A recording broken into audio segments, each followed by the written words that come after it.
Bonjour à tous et bienvenue sur Wrestling Clinic. Aujourd'hui, ce sera le premier numéro consacré aux résultats du premier trimestre de la WWE, dans les résultats dans lesquels on va voir plein de sujets extrêmement intéressants, pas que des chiffres, pas que de l'argent.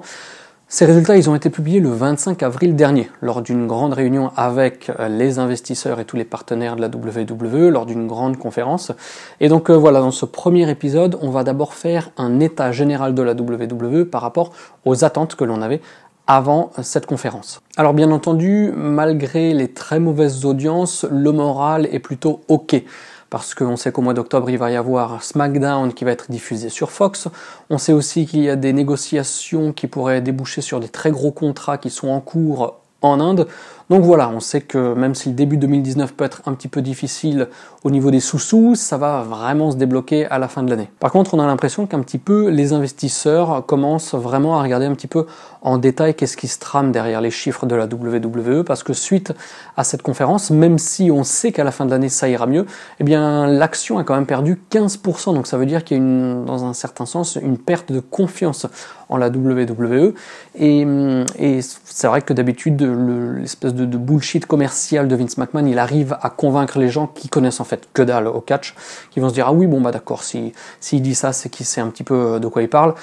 Sauf que là, voilà, vu la réaction de l'action et des critiques, de manière générale, on a l'impression que les gens commencent à avoir une certaine prise de conscience. Et c'est vrai que jusqu'à présent, oui, Vince il essayait un petit peu d'enfumer les gens avec des chiffres qui sont impressionnants mais qui finalement ne sont pas très significatifs, comme par exemple 43 millions d'abonnés à YouTube, X milliards d'heures ou de millions d'heures consommées directement sur le network, parce que tout ça, à la fin, ça ne se transforme pas non plus en réel business, et c'est ça qui va intéresser les gens. Alors après, face aux réactions qui ont été perçues lors de cette conférence, Vince McMahon a aussi parlé de beaucoup de blessés, que les résultats du premier trimestre ont été mauvais parce qu'il y a eu des absences en raison de blessés qui n'étaient pas présents à la télé.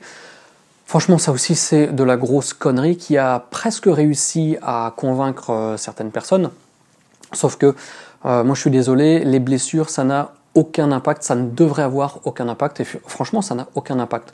Pourquoi ? Parce que par exemple, à l'été 2001, on avait Austin et Kurt Angle, donc Steve Austin et Kurt Angle, qui étaient blessés. Ça n'a pas empêché que ces deux grosses stars soient toujours présentes à la télé, dans des storylines, dans des segments backstage, bref, d'une manière qui faisait qu'ils étaient toujours présents à la télé pour continuer à, satisfaire le public qui a envie de les regarder lorsqu'ils allument leur télé. C'est un peu la même chose avec Seth Rollins, où au début de l'année il était blessé, ça n'empêchait pas qu'il soit présent à Raw chaque semaine, sauf que ça, le résultat c'est que les gens ils regardent pas plus. Donc les blessures c'est une fausse excuse. En parlant de Steve Austin, je veux dire, au Survivor Series 99, c'est là qu'ils ont tourné le segment lors duquel on l'a renversé en voiture pour justifier son absence jusque le lendemain de Unforgiven 2000, lors du premier Raw sort sur la chaîne TNN, Raw lors duquel il est revenu. Pendant toute cette année, on va dire grosso modo 1 an, il était absent, ça n'a pas empêché que la WWE en a profité pour vraiment faire exploser le Rock, faire exploser Triple H. Donc les blessures, oui, mais les blessures n'expliquent absolument pas la baisse d'intérêt du public pour le produit. Donc là, encore un peu de l'enfumage de la part de Vince. Parce que dans ses excuses, il dit que aussi les catcheurs qui sont blessés, qui ne sont pas présents, empêchent de mettre sur place des scénarios. Non, c'est simplement que ça empêche de mettre des scénarios qui vont les impliquer physiquement dans de l'action in-ring, mais ça n'empêche pas de développer des scénarios alternatifs pour contrer ces blessures, pour tout simplement les impliquer dans des histoires comme Austin et Angle à l'été 2001, tout simplement. Et d'ailleurs, j'en veux pour preuve l'angle autour de la blessure de Becky Lynch en février et mars de cette année.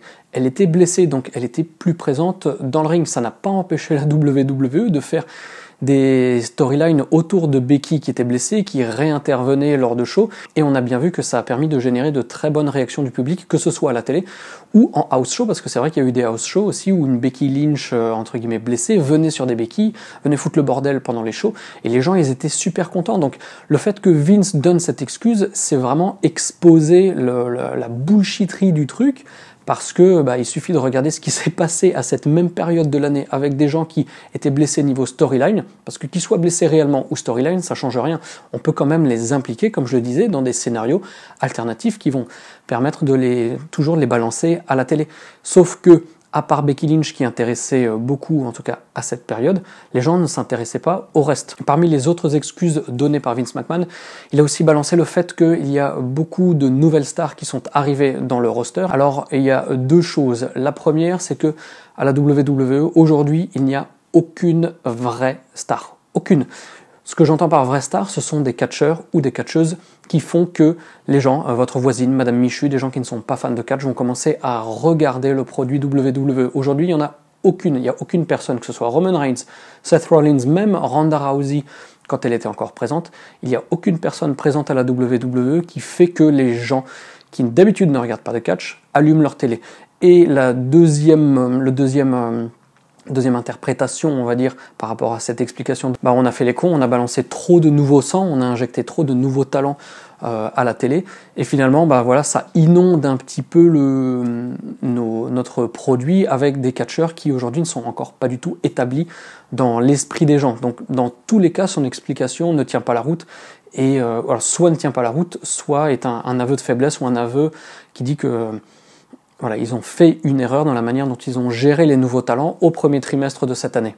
Alors sur ce trimestre aussi, au niveau de l'utilisation des talents, à partir du moment où on a annoncé un main event à WrestleMania entre femmes, je ne sais pas si vous avez remarqué, il y a aussi beaucoup de matchs de femmes mid-carder en dessous qui ont été poussés en main event. Ça a été une grosse erreur de la WWE parce que on l'a vu directement dans les chiffres. En général, sur les changements entre la première, la deuxième et la troisième heure, donc il y a une baisse d'audience.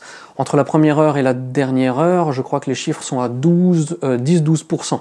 Mais quand c'était des femmes en main event sur la troisième heure, là, la baisse était à 20%. Alors, c'est pas forcément que ce soit des femmes, parce que quand c'était Charlotte, Rousey et Becky Lynch, là, la baisse était à peu près similaire à celle des hommes. Mais l'erreur qu'ils ont faite, c'est de mettre des femmes qui n'étaient pas du tout en haut de carte sur des spots de main event. C'est un petit peu comme mettre un Bobby Lashley Elias en main event de Raw. Là, on peut être sûr que la baisse va être bien plus importante qu'un Seth Rollins contre Roman Reigns, vous voyez ce que je veux dire? Donc ouais, quand on a du Sasha, du Ruby Riott, du Natalia en main event, faut pas s'étonner que les gens arrêtent de regarder Raw avant la fin. Au niveau des pay-per-view, si on enlève le Royal Rumble qui a eu lieu dans un stade de baseball, donc qui va un petit peu, entre guillemets, fausser les chiffres de fréquentation des shows de la WWE qui ont été au nombre de 99 sur ce premier trimestre, on a une moyenne de 4422 personnes qui assistent aux shows de la WWE, soit une baisse de 11% par rapport à 2018. Ce qui nuance un petit peu avec les 2% d'augmentation d'abonnés au network et aux 23% d'abonnés en plus sur YouTube. Mais ces chiffres, comme je l'avais dit au début de la vidéo, ne se transforment pas forcément en vraie source de revenus. Donc ce sont des chiffres qui finalement ne sont pas très pertinents à mettre en avant. Par contre, pour tous ces chiffres qui sont à la baisse, il ne faut pas croire que la WWE s'en fout. Ils en ont totalement conscience, ils font beaucoup d'enquêtes, ils font beaucoup de segmentation de comportement de téléspectateurs, ils font des focus group aussi, donc il y a des petits groupes de personnes qui représentent les différentes parties de la population à qui on pose des questions, on les met dans des situations...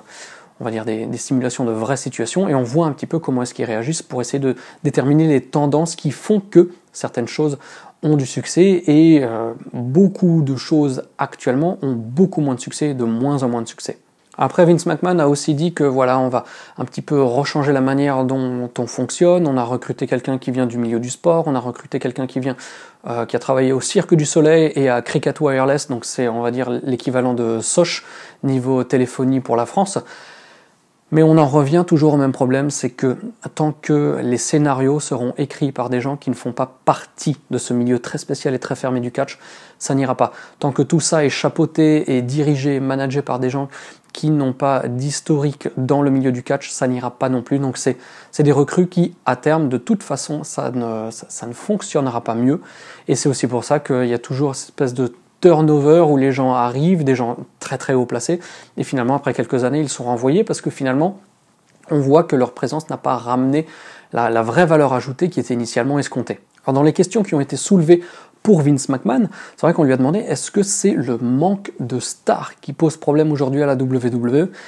Et là en fait c'est Triple H, enfin il a botté en touche, il a donné la réponse, il a demandé à Triple H d'apporter la réponse, et Triple H dit que la WWE aujourd'hui met beaucoup de temps à créer de nouvelles stars. Et il explique aussi que voilà, de transformer quelqu'un qui part de zéro en superstar, eh bien ça prend beaucoup de temps, sauf que quand on regarde un petit peu le roster, que ce soit NXT ou même le roster principal de Raw et SmackDown, quand on regarde les Sami Zayn, les Kevin Owens, les Kassius Ohno, les Kushida, les Johnny Gargano, Tommaso Ciampa et compagnie, tout cela, ils sont pas partis de zéro à la WWE. Ils ont d'abord bénéficié d'une grande notoriété mondiale au niveau des fans de catch, et ensuite ils ont été rajoutés et amenés à la WWE pour les transformer en catcheurs que l'on peut utiliser sur les rosters principaux.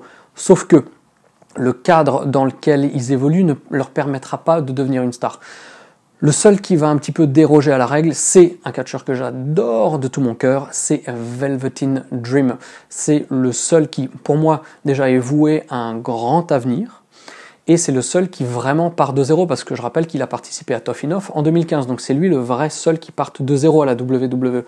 Sauf que il faut aussi un petit peu prendre un petit peu de recul et voir comment ça fonctionne. Le problème, c'est le format actuel des émissions qui empêche que quiconque puisse devenir une vraie star. J'entends bien vraie star. Parce que la manière dont les émissions sont gérées, le format, tout est beaucoup trop lissé, tout est beaucoup trop contrôlé, pour que quiconque puisse vraiment sortir du lot. Car c'est uniquement en sortant du lot qu'on peut devenir une vraie star. Donc voilà, c'est là-dessus les amis que l'on va conclure ce premier épisode dédié au petit point WWE à la fin du premier trimestre 2019.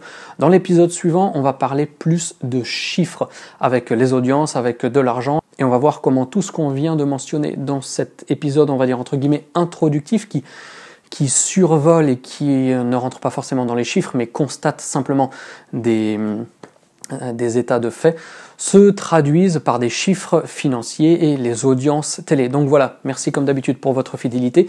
N'hésitez pas à me rejoindre sur Twitter pour voir l'actu de la chaîne, donc @WrestlingClinic. Et d'ici la prochaine vidéo, vous savez ce qu'il vous reste à faire, c'est-à-dire pas grand-chose, si ce n'est garder la passion et regarder du catch 24 heures sur 24. Allez, bye bye.